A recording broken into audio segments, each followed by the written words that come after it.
ஆண்டவராகிய இயேசு கிறிஸ்துவின் நாமத்தில் காலை வாழ்த்துக்கள். இன்றைய மன்னா, என் நாமம் தரிக்கப்பட்ட என் ஜனங்கள் தங்களை தாழ்த்தி ஜெபம் பண்ணி என் முகத்தை தேடி தங்கள் பொல்லாத வழிகளை விட்டு திரும்பினால் அப்பொழுது பரலோகத்தில் இருக்கிற நான் கேட்டு அவர்கள் பாவத்தை மன்னித்து அவர்கள் தேசத்துக்கு க்ஷேமத்தை கொடுப்பேன்.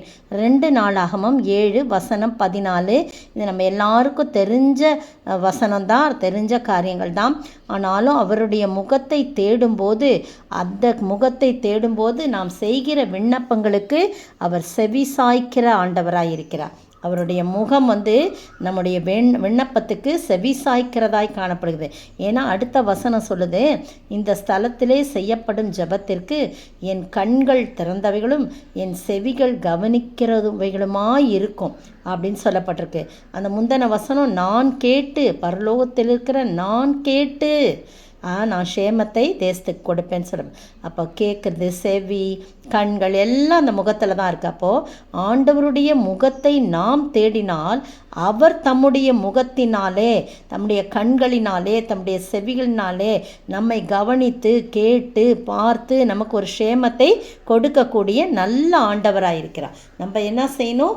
அவருடைய முகத்தை தேடணும். தேடினா அந்த யார் அவருடைய முகத்தை தேடுறாங்களோ அவங்களுக்கெல்லாம் தன்னுடைய முகத்தை காண்பித்து அவர் என்ன செய்கிறாரு? இரக்கம் செய்கிறவரா இருக்கிறார், க்ஷேமத்தை கொடுக்கிறவராக இருக்கிறார். நாட்டுக்கு தேசத்துக்காக நம்மளை தாழ்த்தி அவருடைய முகத்தை தேடணும் அப்படின்னு பர்டிகுலராக அதில் போட்டிருக்கு. பார்த்தீங்களா?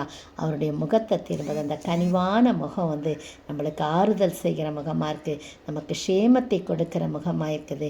நம்முடைய விண்ணப்பத்துக்கு அவருடைய கண்கள் திறந்தவையாக இருக்குது, அவருடைய செவிகள் கவனிக்கிறதா இருக்குது. அதனால தான் நான் கேட்டு, பரலோகத்தில் இருக்கிற நான் கேட்டு, நீங்கள் என் முகத்தை தேடினீங்க இல்லையா, நான் உங்களுடைய விண்ணப்பத்துக்கு நான் கேட்டு செவி சாய்ப்பேன். உங்கள் தேசத்துக்காக நீங்கள் ஜெபிச்சிங்களே, அந்த ஜெபத்துக்கு நான் பதில் கொடுப்பேன், க்ஷேமத்தை கொடுப்பேன் அப்படின்னு சொல்லி நம்மளை பார்த்து சொல்கிற ஆண்டவராயிருக்கிறார். எனவே ஒவ்வொரு நாளும் யார் எந்தெந்த ஒரு மனிதன் அவருடைய முகத்தை தேடுறதுக்கு வாஞ்சையாக இருக்கிறாங்களோ, ஆண்டவர் சொல்ல என் முகத்தை தேடுங்க அப்படின்னு சொல்கிறார் இல்லையா?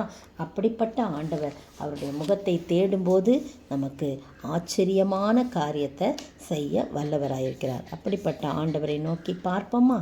ஜெபிப்போம். எந்தன் முகத்தை தேடுங்கள் என்று என் கர்த்தர் சொன்னதினாலே, தமுகத்தை தேடுவோரின் கூப்பிடும் என் சத்தம் கேட்டு தயவாக பதிலளிப்பார். காலையும் மாலைய வேளையும் கர்த்தரை கருத்துடன் பாடிடுவே. பரிசுத்தர் பரிசுத்தர் பரிசுத்தர் என தூதர் பாடிடும் தொனி கேட்குதே. ஸ்தோத்திரிக்கிற ஆண்டவரே, துதிக்கிற ராஜா, வாழ்த்துக்கிற வணங்கிறப்பா தகப்பனே, இந்த அருமையான நேரத்துக்காய் ஸ்தோத்திரம். உங்களுடைய முகத்தை தேடுகிறவர்களுக்கு ஆண்டவரே, நாங்கள் யாரெல்லாம் உங்கள் முகத்தை தேடி எங்களை தாழ்த்தி உம்மிடத்தில் ஜெபம் பண்ணுறோமோ எங்களுக்கு நீங்கள் கேட்டு, பரலோகத்தில் இருக்கிற தேவன் கேட்டு எங்கள் பாவங்களெல்லாம் மன்னித்து தேசத்துக்கு க்ஷேமத்தை கொடுக்கிற ஆண்டவர் மட்டும் இல்லை, நாங்கள் செய்கிற விண்ணப்பத்துக்கு உடைய கண்கள் திறந்தவைகளும் உடைய செவிகள் கவனிக்கிறதுமா இருக்கிற பண்ணாலே உண்மை ஸ்தோத்திரிக்கும். இப்படிப்பட்ட ஸ்லாக்கியத்தை பெற்ற ஜனங்கள் யார் இருக்க முடியும் எங்களை தவிர ஆண்டவரே? அப்படியாய் எங்களை பாக்கியமுள்ள ஜனங்களாய் வைத்திருக்கிறீரே, அதற்காய் ஸ்தோத்திரம். நாங்கள் செய்ய வேண்டியது ஒன்றே ஒன்று, உம்முடைய முகத்தை தேட வேண்டும், அவ்வளோதான் ஆண்டவரே. நீங்கள் எல்லாவற்றையும் பார்த்துக்கொள்வீங்க. அப்படிப்பட்ட ஆசீர்வாதத்தை எங்கள் ஒவ்வொருக்கும் கட்டளையிட வேண்டும் என்று கர்த்தரும் மீட்பெரும் ராஜாவுமாகிய இயேசு கிறிஸ்துவின் விலையேற பெற்ற நாமத்தில் ஜெபிக்கிறேன் பிதாவே, ஆமீன். நேற்றைய பதில், நீங்கள் ஜெபம் பண்ணும்போது அஞ்ஞானிகளைப் போல வீண் வார்த்தைகளை அலப்பாதேயுங்கள். மத்தேயு 6:7. சிலர் 5ஆம் வசனம் 6ஆம் வசனம்லாம் எழுதியிருந்தீங்க.